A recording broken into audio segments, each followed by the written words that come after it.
This is Texas News Now, sponsored by Germania Insurance.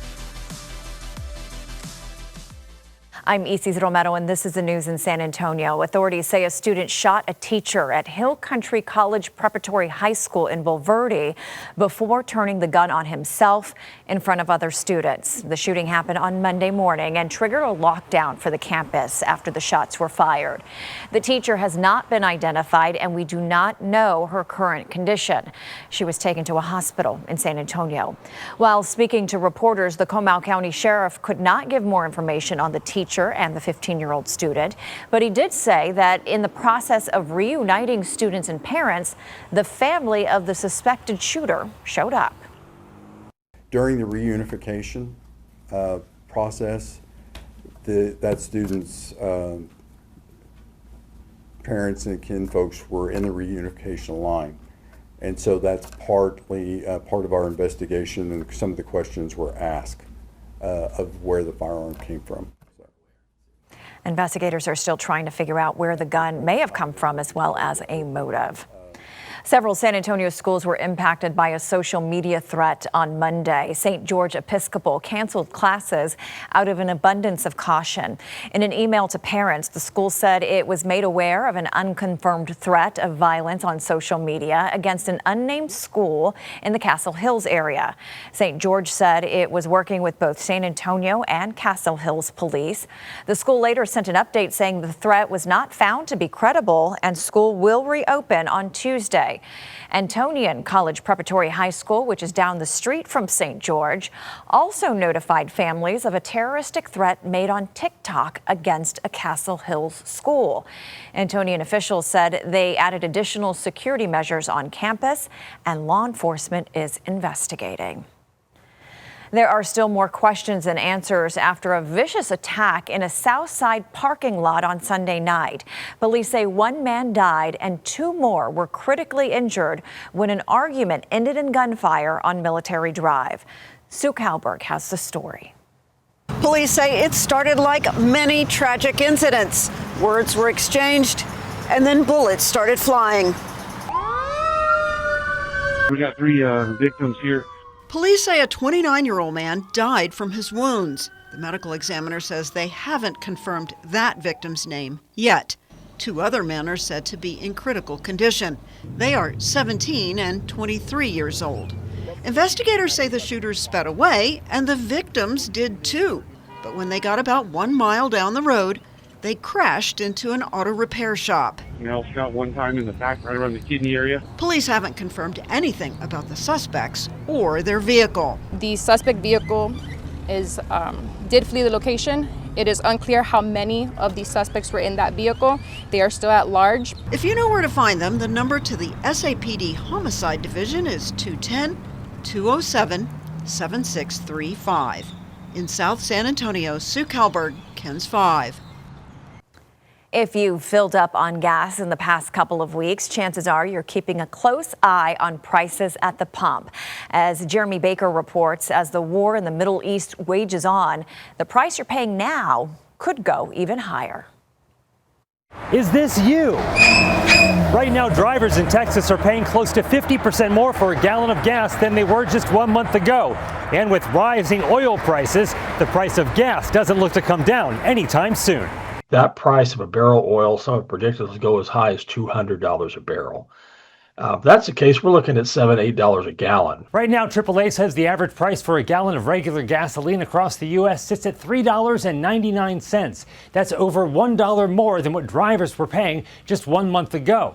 And here in Texas, the average price sits in between the two at $3.61 a gallon. But that's a price that could be a budget buster for many. You got to have gas to go to work or go to school. You're going to make sacrifices. You're going to decide, well, you know what? I got to fill my tank because I got to go to work, but it doesn't mean I have to go through a drive-through. We're at a time where both groceries and gas prices are high. It's straining their perception of the economy and where their own personal financial situation is right now. A March survey from LendingTree found that 1 in 3 Americans say they've adjusted their spending or savings because of higher gas prices. And more than 6 in 10 say their finances would be affected if gas prices stay this high for a month or longer. And even though you can't control the gas prices, LendingTree says you can control your spending. By doing things like shopping around, comparing prices, maybe looking at gas rewards for credit cards. For more tips from LendingTree on how you can save pennies at the pump day in and day out, just head to this story on KENS5.com. From the city's northwest side, Jeremy Baker, KENS 5. And that's the news in San Antonio.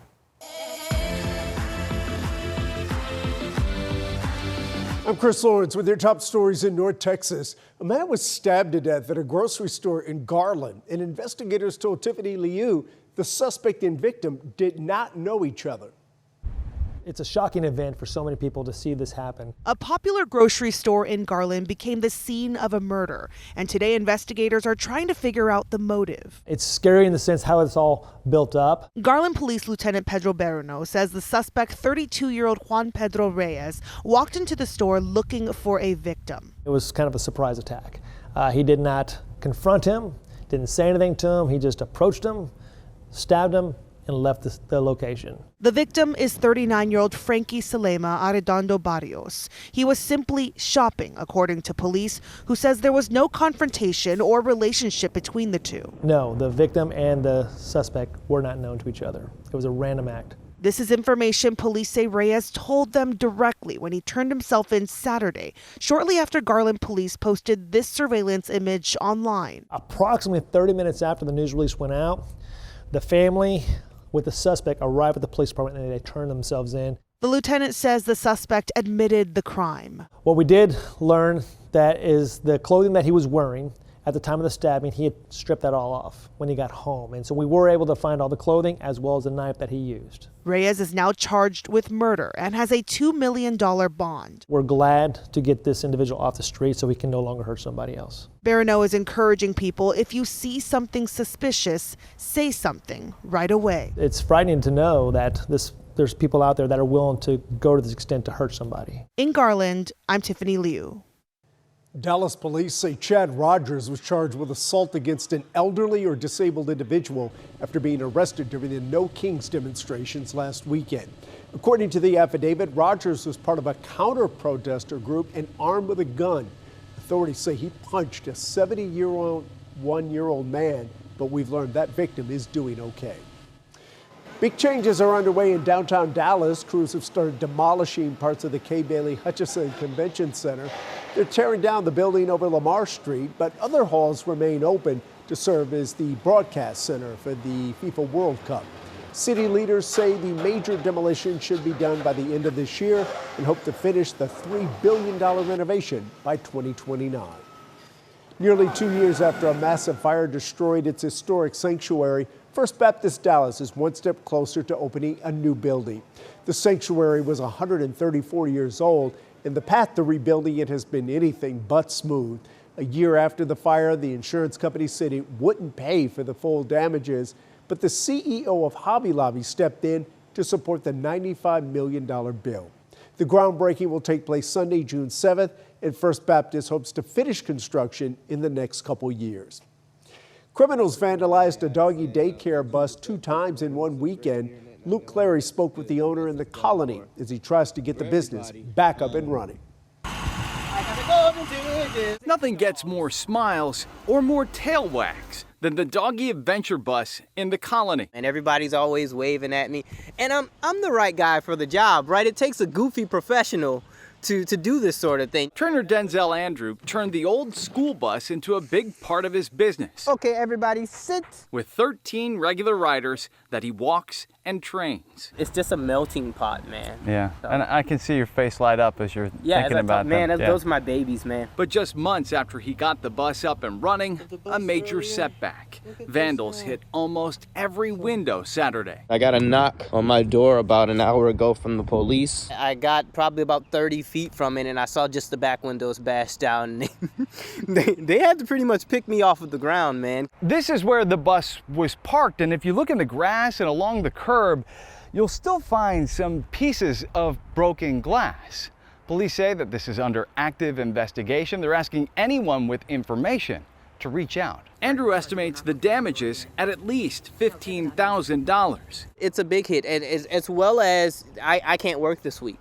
My dogs are all sitting at home right now. He shared these images with customers and followers. First came the outrage, then came the support. Love brought us all together. And there are people donating on the GoFundMe. I've never seen their name before. As police keep investigating and the repairs get started, Andrew says the doggy adventure bus is not done yet. Oh yeah, she'll be back. In the Colony, I'm Luke Clary. Well, it's been 6 years since a SWAT unit busted through the doors in McKinney, destroying parts of a woman's home. As Kevin Reese reports, a court is deciding who should fit the bill to fix it. Baker versus City of McKinney. A case heard Monday morning in New Orleans, but it took nearly 5 years to get there again. And I really would like to see this resolved. It's about Vicki Baker and that day in 2020 when a man barricaded himself inside her home in McKinney. The explosives and tear gas police used to try to get him out heavily damaged that home. After initially refusing to pay, the city offered her about $51,000. She said it wasn't enough. A jury awarded her $60,000. McKinney appealed and got a judgment under the U.S. Constitution. Why does the city want, though, to come and beat up a house and just say, that's your problem? Now, under the Texas Constitution, they're arguing at the Fifth Circuit again. It's not an issue of being unfeeling or uncaring. It's an issue of liability and being responsible with the public funds. She understands that there are bigger issues at stake here. The Institute for Justice is arguing Vicki Baker's case. She says she wants to set a precedent that cities should automatically pay for damage like this. I believe that what happened to me, no matter how bad it was, is going to turn out good for somebody else. If they had just agreed to adopt a policy of compensating innocent homeowners whose property is destroyed this way, we wouldn't be here. In a written statement today, the city of McKinney says the city looks forward to the Fifth Circuit's decision in the Baker case and will assess its options at that time. A decision could take weeks or months, and more than $60,000 is on the line this time. It could be double that with interest and fees if they rule in Vicki Baker's favor. Okay, thank you. We appreciate both sides' arguments, and the case is now under review. In McKinney, I'm Kevin Reese. Venue just named Sarah Rothschild as the Senior Vice President of Strategic Finance and Investor Relations. She'll lead several projects, including the new Sunset Amphitheater currently under construction in McKinney. Rothschild brings a wealth of entertainment experience, including stints at Sphere Entertainment and Madison Square Garden. She's going to open up that Rolodex that she's established over her career, which is going to help Venue go out and tell that story to the financial world. It's a huge home run win for us. It's like Babe Ruth signing on to play on your team. The $220 million Sunset Amphitheater will have a fully covered roof and 20,000 seats, including luxury fire pit suites. It's scheduled to open sometime next year. And those are your headlines from North Texas.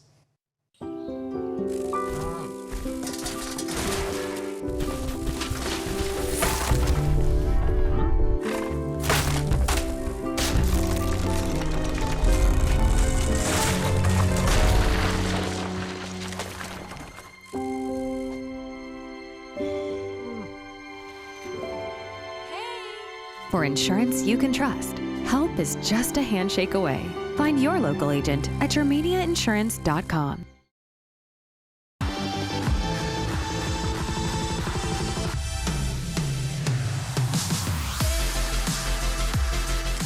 For Texas News Now Weather, I'm Bill Taylor, and it is a change in weather patterns. We've had a high-pressure dome over Texas, and that has kept all the activity pretty quiet to the north, to the west, everywhere but Texas. But that is beginning to shift. I start with water vapor because this is where you really saw that high, a huge dome, and that circular wind motion around it. You really can't pick it out now. That's a good sign that the high has really collapsed a bit, and we're going to start seeing some things change a bit. So as that flattens out, notice that we see a pretty good zonal flow for the first part of the week, but then two fronts are going to swing through. Now, the main energy is going to stay to the north.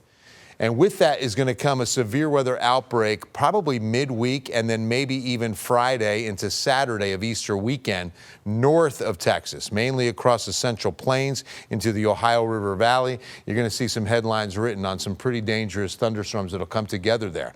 But for us, it's going to be much needed rain. In fact, the rainfall outlook over the next 10 days in the positive category for the Lone Star State. We can see a good strip of well above average precipitation in the forecast, again, over the next 7 to 10 days. I'm going to show you that future radar and exactly when we expect that rain. But first, why we so desperately need it. Look at how many counties of South Central Texas are under extreme drought, and then 2 big pockets of exceptional drought. You don't get any worse than that. From Central Texas up into North Texas, things improve dramatically. Where you see the yellow, that's just drier than average. That's technically not even drought. And then West Texas, you can see some severe drought near Lubbock and then up into Amarillo. In fact, if we scan out a little farther to the east, you can see that that's really the drought spot for the entire U.S. So what's encouraging is a recent article about El Nino. El Nino is expected to really ramp up late summer, early fall, and that typically spells out a pretty wet forecast for South Texas, Central Texas, North Texas. In fact, the whole southern United States will probably see above average precipitation this fall with a good El Nino. That'll also probably inhibit tropical development. All right, so there could be some sea breeze showers, not too significant, between San Antonio, Houston, essentially the I-10 corridor. But then as we get into Wednesday night, take a look at the line of storms that erupt from Oklahoma City down to San Angelo, moving east onto the I-35 corridor for Thursday morning. So this could be detrimental to Thursday commute from San Antonio up to Austin, right into the Dallas-Fort Worth area, again, Thursday morning. So those could be some very heavy storms that move into East Texas Thursday afternoon and then Southeast Texas for Thursday night. Good Friday looks pretty quiet before things ramp back up by Friday night. In fact, you can even see that we've got a pretty good amount of rainfall out across West Texas, good coverage area Friday night. And then as we get into Saturday, it only expands. It comes down a little bit farther south as the front interacts with some good Gulf moisture, some daytime heating. Could get some heavy rain once again, I-35 corridor. But then everything looks to move south by probably late Saturday night, early Sunday, and probably deep South Texas for the day Easter Sunday. So that's going to be where the rainfall is on Easter, probably deep South Texas. But as far as what we're concerned with on the I-35 corridor, I think it should wrap up by early Sunday. All right, temperatures are going to stay pretty mild. I mean, we will get a little cool down because of the rain, of course. And in fact, I think Easter Sunday will be a little on the chilly side as temperatures drop, but not Arctic drop. I mean, this is going to be a relatively warm air mass for the next several days. I know a lot of you are going to be traveling for Easter, and some of that could be at the nation's airports. Quick update on airport travel. Boston looks to be pretty socked in Tuesday, as does Chicago. As we work into Wednesday, you can see it's New York City, 60%, Chicago, 80%. And remember, when any of these major hubs are impacted, you know, the whole country is affected. It's like you say, when New York City has a cold, the whole nation sneezes when it comes to airports. And then on Thursday, day before Good Friday, it's looking like Boston and Chicago as the hot spots. Boy, it really looks like Chicago is going to have a lot of weather all week long. How about Texas? How about traveling roads in the great state of Texas? Well, take a look, pick your city and pick your forecast. As we work our way into Easter weekend, we're pretty problem-free. I mean, I see some windy conditions for El Paso, Lubbock, McAllen. In fact, McAllen looks hot and windy for Wednesday, Thursday, and Friday. And then as we get into the weekend, remember, good rain chances Saturday, especially Houston, Austin, San Antonio. And then Sunday, it's going to move south into Corpus Christi. And that, of course, is Easter Sunday. Houston going to have a decent chance of rain early, as will McAllen and San Antonio, but that should only be early. But look at the temperature differences as we get into Easter weekend. We'll be cooling off. High in San Antonio on Easter Sunday might be in the mid-60s. All right, for Texas News Now weather, I'm Bill Taylor.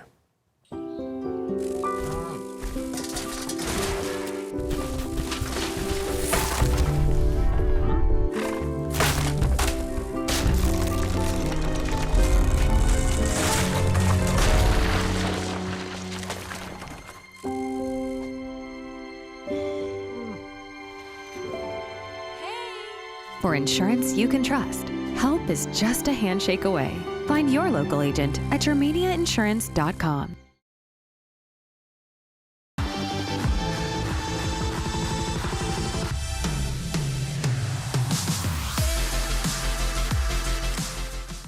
Let's take a look at today's headlines across Houston. Hello, I'm Len Cannon. A trial finally underway for the man accused of killing Harris County Deputy Darren Almendarez. Almendarez was shot to death in 2022, and it's taken years to get to this point. Our Jalissa Garza takes a look back at how we got here.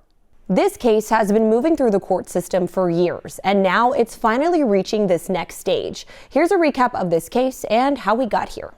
This case dates back to March of 2022, when investigators say an attempted catalytic converter theft turned deadly in a grocery store parking lot near FM 1960 and Aldine Westfield. Investigators say Harris County Deputy Darren Almendarez was off-duty shopping with his wife when he confronted men who were allegedly trying to steal a catalytic converter from his truck. Prosecutors allege Joshua Stewart shot and killed the deputy during that confrontation. Stewart is one of 3 men charged in the case, along with Fredarius Clark and Frederick Tardy. The case has taken years to reach trial, with multiple pretrial hearings, delays connected to DNA and other forensic testing, and questions raised by the defense about whether Stewart was mentally competent to stand trial. All of that contributing to how long it's taken to get to this point. And as this case now moves forward, Stewart is charged with capital murder, and if convicted, could face life in prison without parole. The deputy's death also drew widespread attention, inspiring a law that took effect 3 years ago, creating criminal penalties for catalytic converter thefts. Reporting in studio, Jalissa Garza, KHOU 11 News. A bizarre heist at a popular Mexican restaurant over the weekend is caught on camera. Take a look at what the thieves made off with here. At Tacos Doña Elena, they took off with a big pot of menudo, and restaurant owners say they didn't stop there. They also walked away with food worth thousands of dollars and cooking supplies. Megan Reyna with the latest after speaking with the manager about the break-in. It's just before 4 a.m. Saturday. A big pot of menudo was brewing at Tacos Donna Luna for the morning rush, but cameras captured that pot and more being snatched away by a group of thieves. They took whatever they could find. Yesenia Garcia is a manager at the location off West 18th Street in the Heights. She shared these videos with us. She says between this location and their original location in Spring Branch, their business has been targeted by thieves 8 times. But this is the first time they chose to steal a weekend morning staple. For it being a Saturday morning, like that's when they're maybe most requested. Correct, because it's menudo para el crudo. Garcia says they also took meat, drinks, and cooking supplies. She estimates they're out $3,000. So it does hurt that they come and they steal, because everything, veggies, meat, oil, everything keeps going up. But once word got out about the crime, the support from the community came pouring in with new customers. It's the best menudo in Houston. Wow. Well, maybe that's why the thieves felt like they had to break in. Yes. That was Megan Reyna reporting. The city of Houston preparing to return 120 pieces of history back to the rightful owners. In February, we reported these historic bricks were improperly removed from a street in the historic Freedmanstown in 4th Ward. Now community members say they have a permanent home plan for the bricks. Troy Kless with the story.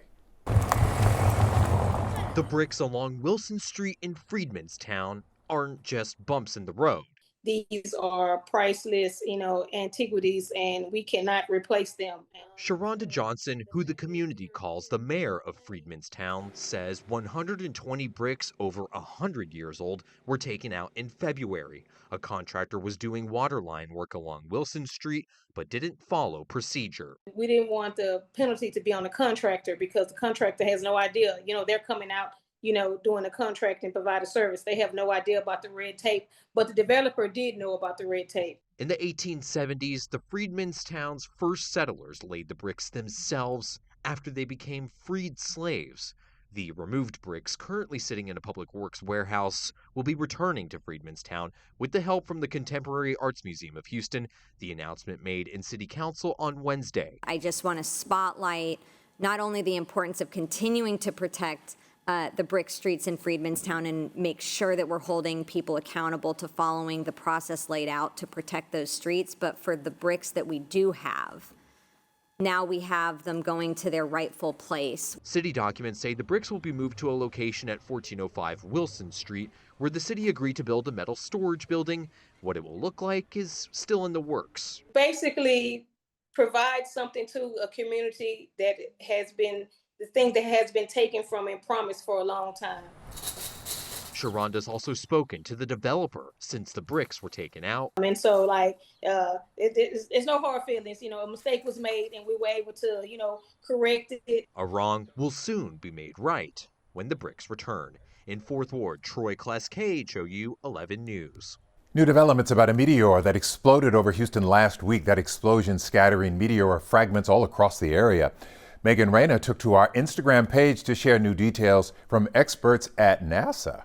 It was more than a week ago when a rare space event happened here in Houston, NASA confirming that there were parts of a meteorite that actually landed in the spring area. And today there was an event where people could see if they're actually holding in their hands a piece of the meteorite. So Katie Rockshop, along with Bell Geospace, held this event at Collins Park in spring, not only to verify people have discovered fragments of a meteorite, but help track them down. A map released by NASA shows the likely debris field of any meteorites. It was shared by organizers who say it led to 3 discoveries just today. Experts say these rocks can help provide valuable insight into the history of our solar system. One man brought in what he found on Monday and says the experts told him it appears to be the real deal. I was ecstatic, honestly. I've been interested in rocks and minerals my whole life, so to find something like this, I think, was definitely once in a lifetime. The real deal. That is a wrap of your Houston headlines. I'm Len Cannon. I'm Bailey Bates. Here are your headlines from Central Texas. State regulators are looking to approve a nearly $2 billion transmission line project, and it's set to cut directly through Central Texas. Our Julietta Jackson spoke with a landowner from Holland who says the project would threaten their land, water, and their way of life. What often is displayed in movies as Texas, right? Christine Thies, moving to the countryside was a dream for her and her husband. Together, they found their own pocket of land in Holland. It's beautiful, and it's exactly what we wanted. But now, nearly 200-foot-tall steel towers could be coming to their backyard. On March 26, Encore and the Lower Colorado River Authority filed an application with the Public Utility Commission of Texas for the Bell County East to Big Hill's 765-kilovolt transmission line, a nearly $2 billion project. The 200-mile line would cut through 11 counties, including Bell. Thies land sits on one of the potential corridors, the one deemed by the companies as the best route. There will be absolutely no part of my property that will not be impacted by those lines. She's worried about plummeting property values and environmental damages. Building an I-35 from San Antonio to Dallas with no on and off ramps, which doesn't really serve anyone in Central Texas. She says she's heard nothing from Encore and hasn't seen local leaders stand up. Pride ourselves in land ownership, and we pride ourselves in small government, and this feels like the absolute opposite. State Representative Brad Buckley is pushing back. Buckley supported the 2023 law that set this process in motion, but previously told 6 News he didn't know it would come to this. He's now demanding on-the-record, in-person meetings and asking residents of Bell County to voice their concerns. State government actually says, stop, we need to take a pause. And that was Julietta Jackson reporting. The deadline to formally intervene in this case is April 27th. And more news, the days of purchasing sugary foods and drinks using SNAP benefits in Texas are over starting tomorrow, Wednesday the 1st. Senate Bill 379 prohibits the purchase of nearly all candy and sweetened drinks when using SNAP benefits. The drinks or candies purchased with SNAP benefits cannot exceed 5 grams of added sugar per serving or any artificial sweetener. The CDC reports at least 1 in 4 adults in every U.S. state and territory was obese in 2024, including more than 35% of Texans. This is exactly what Senate Bill 379 is hoping to address. Waco nutritionist and wellness coach Caleb Klaus said this may be an adjustment for Texans who rely on SNAP benefits, but the long-term impact will be far worth it. being able to guide people's actions towards healthy options, I think is going to ultimately help a lot of those people out in the long run, because they're going to have more energy, they're going to feel better, they're going to be healthier, they're going to avoid sickness, and they're going to get better results out of life. So I think there's going to be some growing pains for a lot of people, but I think in the long term they're going to be really glad that this change is happening. More than 3 million Texans utilize SNAP benefits every month. Those are your headlines from Central Texas. Hi, I'm Leslie Adamy in Corpus Christi. Here's a look at some of what's happening here in South Texas. A powerful tribute and a new tool for protecting Texas waters. A state-of-the-art game warden vessel has now been commissioned in Port Aransas, honoring a man who gave his life in the line of duty. Bill Churchwell shows us how his legacy is living on. Hey, good morning, everybody. For the folks gathered here at Roberts Point Park in Port Aransas, this vessel commissioning is both a celebration and a tribute decades in the making. Today we gather with solemn pride and deep gratitude. The new addition to the Texas Game Warden's fleet, a high-speed interceptor built for the demanding waters of the Gulf, is named after Lloyd Dean Gustin, a Texas game warden who died in the line of duty. Respected colleague and a true servant of the people of Texas.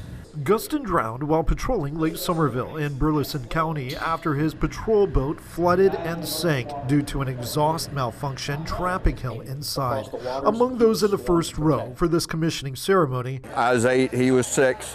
Gustin's 2 sons. Well, they have a lot of officers that have fallen, so to us, you know, it's a big deal to us. For his family, the moment is emotional and long overdue, remembering a man they say never wavered in his commitment. He was a good man. He believed in the law. This is kind of funny. He said that he would have given his mother a ticket, you know, if she was breaking the law.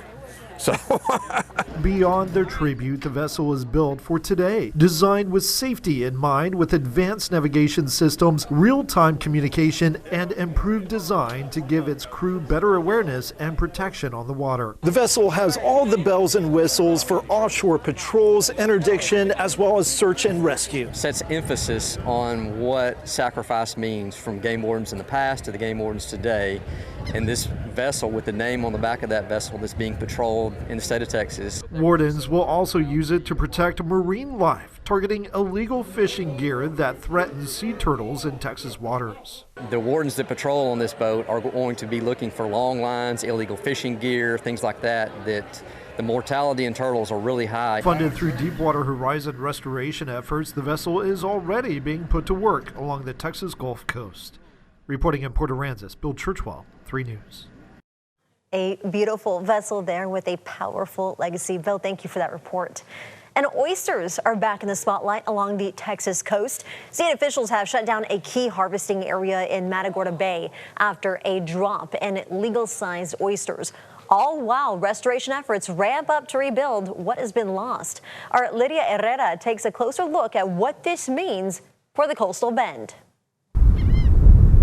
Restoration is extremely important because we know that habitat loss in the coastal environment is drastic over the last, couple of decades. But even Dr. Jennifer Polak, who leads coastal conservation and restoration at the Hard Research Institute at the Island University, says there's never been a more important time to prioritize these projects. But even over the last century, and restoration is just one way that we can try to put back in the water what's been lost. According to the Coastal Resilience, 50% of the reefs in the Gulf are gone, but this area is still considered the best chance of a large-scale restoration. We're focused on really a science-first, data-driven approach. Coastal Bend Bays and Estuaries program has a lot more direct connections with the community and has different groups that they can really bring in to do active participation in science. The projects will restore reefs with the community's help in several areas. You would put shells back on the bottom and then natural oyster populations would recruit onto those shells and cement themselves on there. But in some locations you don't have a good population of oysters that can actually attach to the material that you've put down. And so the question is, can we use hatchery raised, small seed oysters or larvae to jumpstart restoration? Texas Park and Wildlife closed part of the Matagorda Bay to oyster harvesting after a routine inspection. At the beginning of this season, TX13 was above the the opening threshold. So we opened TX13 and it's remained open until this week when we went out last week and the sample showed that it was below the closure threshold. So that indicates to us that we need to shut that area down in order to preserve the oysters that remain. Polak says there's no project in Matagorda Bay right now, but it could be considered in the future. We have partnered with the Nature Conservancy on a really large restoration project, Half Moon Reef in Matagorda Bay in the past. And I know that there's a lot of interest in continuing to restore within Matagorda Bay. Lydia Herrera, 3 News.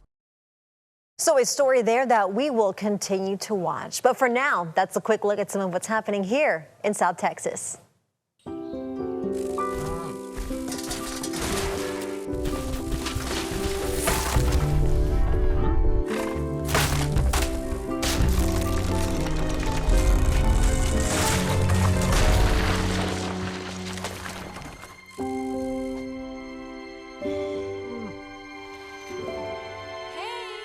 For insurance you can trust, help is just a handshake away.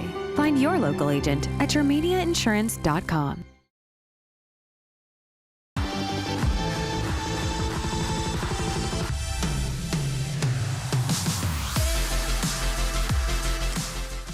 I'm Quita Culpepper in Austin. A high school campus in the Texas Hill Country is now secure after police say a student shot a teacher Monday morning at Hill Country Preparatory High School. That's in Bull Verde, north of San Antonio. Authorities say the student was a 15-year-old boy. They believe he shot a teacher, then took his own life. The teacher was taken to a hospital in San Antonio. No one else was hurt. A federal trial is now underway in downtown Austin over a lack of air conditioning in Texas prisons.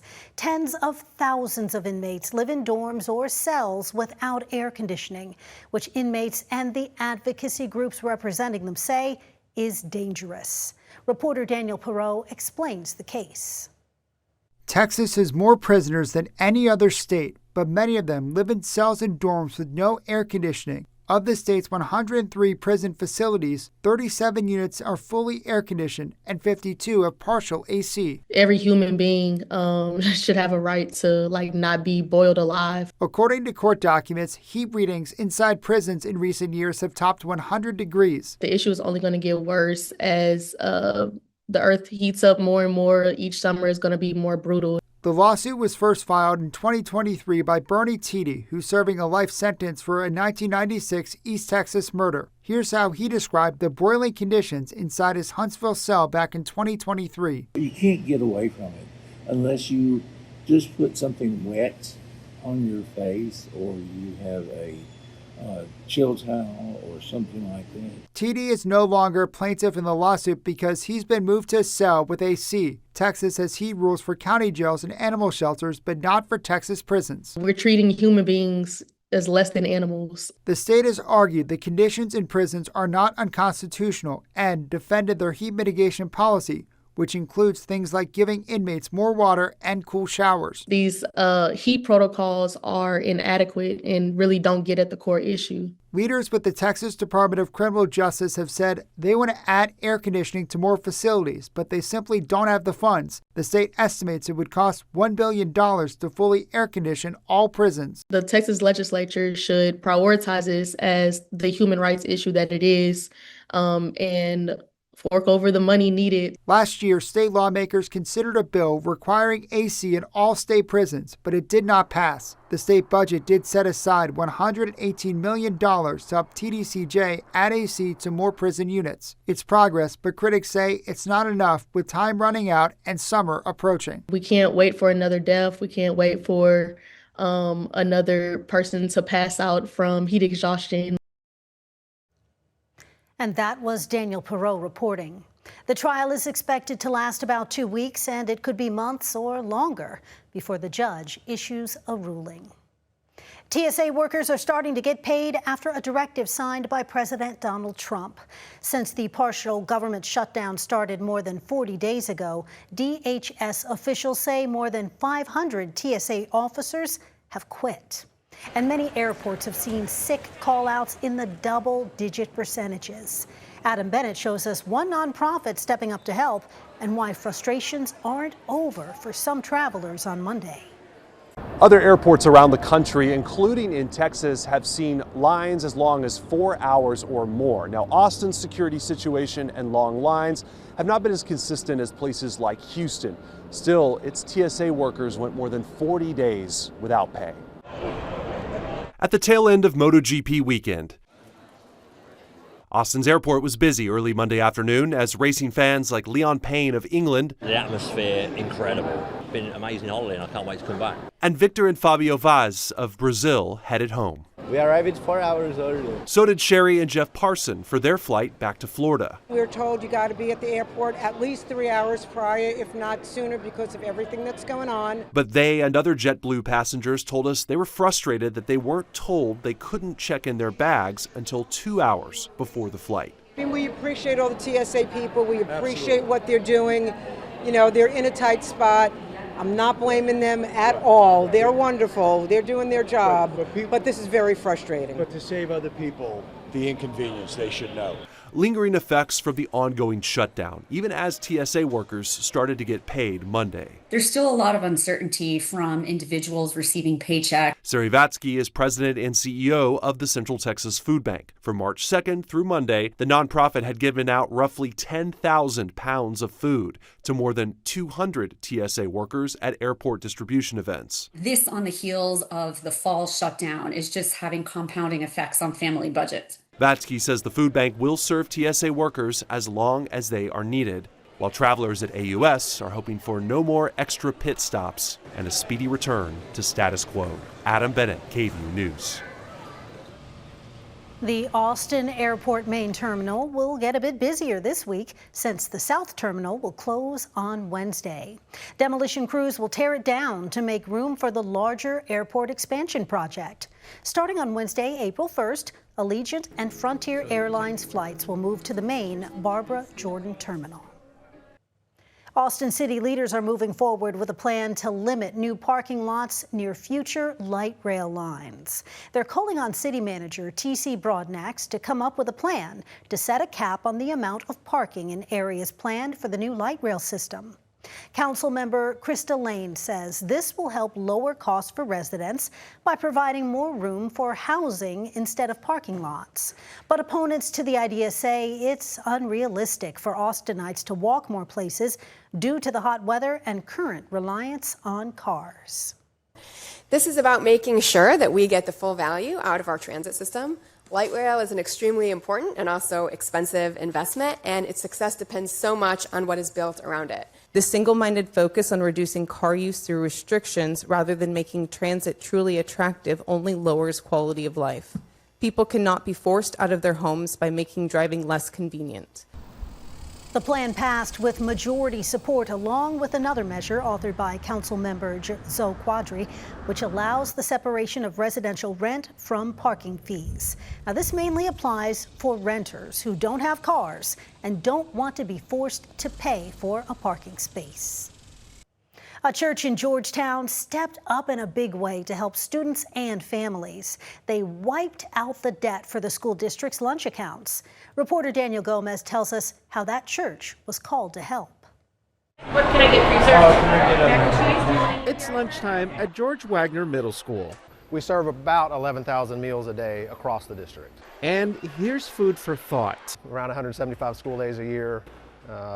14,000 students and growing. Have a good day, thank you. Also growing. Circumstances happen to our families where they can't afford their school lunches and school lunch debt. It was just shocking to me that kids had to pay for their own food. Emily Eggers' church. We had a couple of congregation members who came to us. San Gabriel Unitarian Universalist Church, who felt inspired by that day's sermon, served up a generous gift. They thought there was no better place than to start with the kids of Georgetown to settle that debt. George Wagner was actually a member of the church, which is why they felt so compelled to help out the students of Georgetown ISD. He was really saying we need to help our local school district. Lou Sneed is an old friend of Wagner's. And he would say, this is no surprise to him that this church would do something like that. No surprise, but there's gratitude from the school district. We anticipate that will be over 2,000 students that would benefit from donations like this. The district will too. At the end of the year, the school district would have to cover that out of our general operating budget. 2 months left in the school year. We wanted just to make sure that there was enough room for kids to grow and kids to have the fuel that they need. And George Wagner's old church Do you want any carrots, baby? is making sure every kid enjoys lunch debt-free. Daniel Gomez, KVUE News. And that's all from us in Austin. Hope you have a great day. Hi, I'm Brennan Gurley, and here's what's making headlines across East Texas.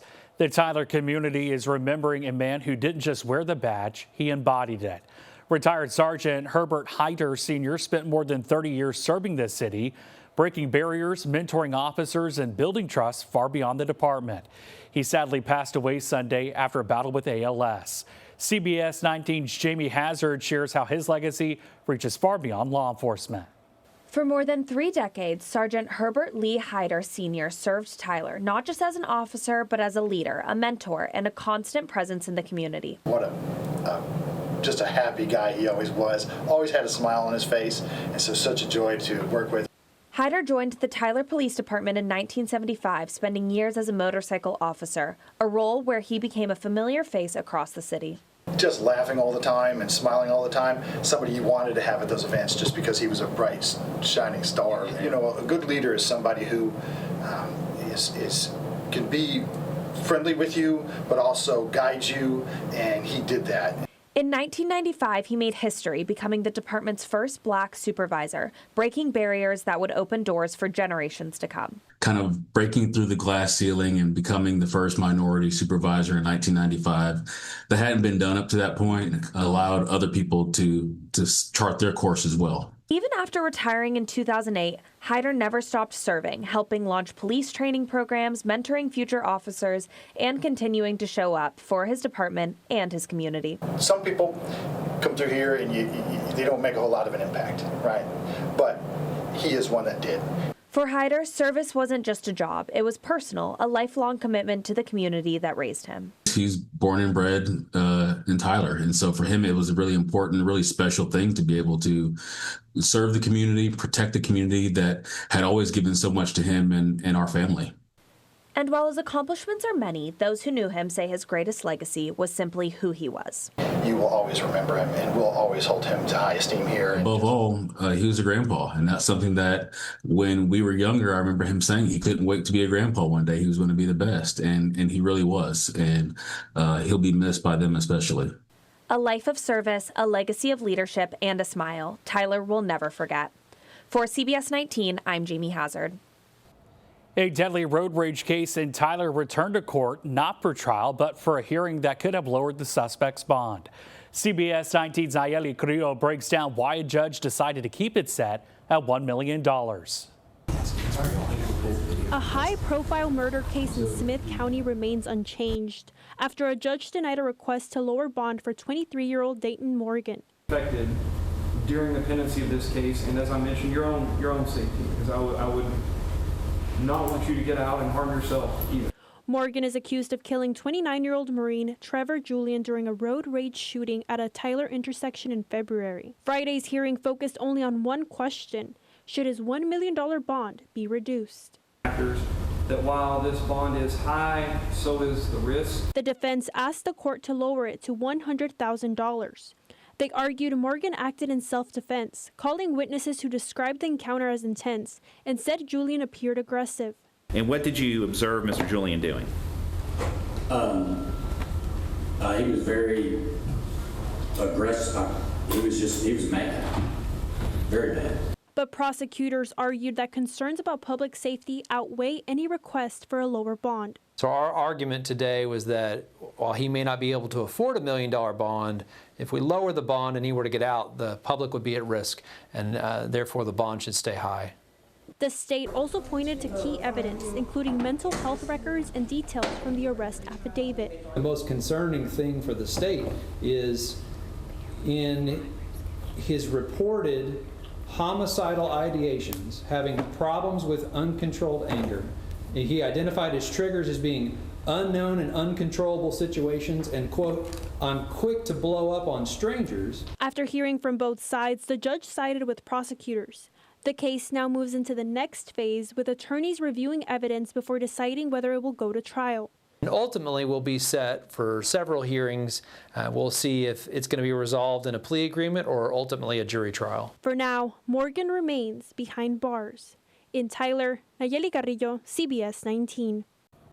And that's your East Texas headlines for today. I'm Brennan Gurley. Here's your headlines from Southeast Texas. I'm Mark Armstrong. 2 men in jail after a woman was found dead inside of a car that crashed on Highway 73 over the weekend in Jefferson County. According to the sheriff's office, both men being charged with murder. Deputies identified the suspects as Javion Blunt and DeMarcus Elam using surveillance footage from the Baymont Inn in Beaumont. According to a probable cause affidavit, it all started Saturday morning. The woman, now identified as Shamika Miller from Arlington, called police saying that she was being solicited for drugs by the 2 men in the hotel's parking lot. She says that she left and was being followed by the men in a gray Toyota Camry. And about 30 minutes later, Miller told dispatchers that she was still being followed as she drove along Highway 73. The affidavit goes on to say that multiple gunshots could be heard in that call. Now, when deputies arrived, they found that car crashed into the median with bullet holes in it. Miller was inside. She was pronounced dead at the scene. The 2 men, they were arrested in Port Arthur. Blunt's being held on a $1.5 million bond for murder, while DeRuin says that Elam is still to be arraigned. Now, one suspect remains at large this morning in connection to the Rogers Park shooting in Beaumont 2 weeks ago. Police say 18-year-old Eva Williams was arrested earlier in the investigation and bonded out, but now has a new warrant for deadly conduct, discharge of a firearm. Beaumont police, they've arrested another suspect tied to this incident over the weekend. According to Jefferson County jail records, Droman Baltazar has been charged with deadly conduct for discharging a firearm with a bond amount of $500,000. Also has an unlawful possession of a firearm by a felon charge with a bond of an additional $300,000. Well, a Venture Global LNG facility under construction in Cameron Parish was cleared after a bomb threat Sunday. Louisiana State Police hazmat and bomb squads, they were called in to investigate. The Cameron Parish Sheriff's Office says that there was no need for road closures or a shelter in place. The company releasing a statement saying Venture Global was made aware of the bomb threat at our CP2 site and immediately activated our established emergency response protocols. We're coordinating closely with state and local authorities as they investigate. The safety and security of our employees and the surrounding community, they remain our highest priority. Well, a program helping hundreds of Southeast Texans achieve homeownership, it's now out of reach for many in Beaumont. The Legacy Community Development Center says that it had to shut down key services after losing city funding, leaving families with fewer options and longer waits. 12 News reporter Derek Jones has that story. Legacy, they came at a very, I'm gonna say, crucial part of my life. For more than a decade, Legacy Community Development Center has worked to help families across Southeast Texas build a path towards homeownership. We have had homeownership, we've had homeless, and we've had rental assistance programs, but primarily we do the homeownership program there. But now, that path is shifting in Beaumont. The organization says its homeownership program in the city is transitioning to close after losing local funding that typically comes from the city. Legacy CDC says they received at least $250,000 of funding over the past decade from the city, but now the city has decided to go with a new provider. We asked the city why, and they said no comment. So we were unable to provide the homeownership services to the Beaumont citizens. Now, more than 200 families are currently on a waiting list, many now forced to travel to Port Arthur or pay for services that were once free. Services that help people like David Martin. I was battling with drugs and alcohol addiction for like 15 plus years. Now he's been a homeowner for over 10 years, all thanks to Legacy CDC helping him own his first home, which others may not be able to experience now. That saddened me to hear that office is being closed in Beaumont. Legacy, it gave me hope. Like, it showed me that I could live this lifestyle that, you know, that I've been watching other people live. And by being in the community, you have somewhere to go. You know, Miss Vivian and them, like, they understood my struggles.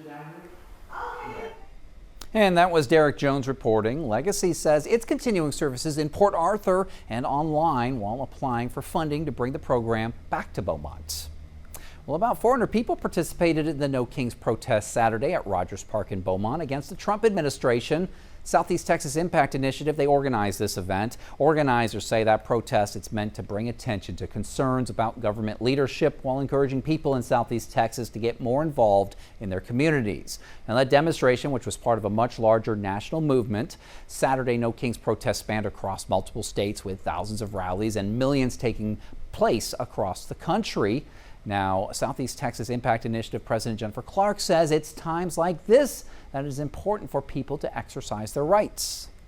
I think as many of us are seeing, a lot of the rights we have that had hard-won battles, we're seeing some of that eroded away. So if we want to maintain and keep our rights, then we've got to use them to protect them.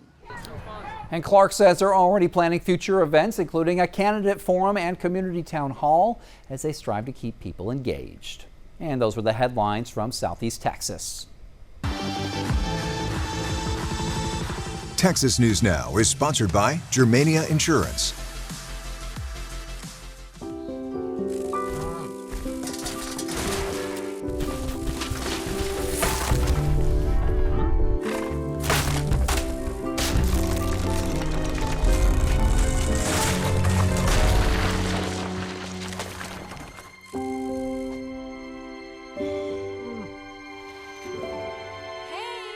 For insurance you can trust, help is just a handshake away.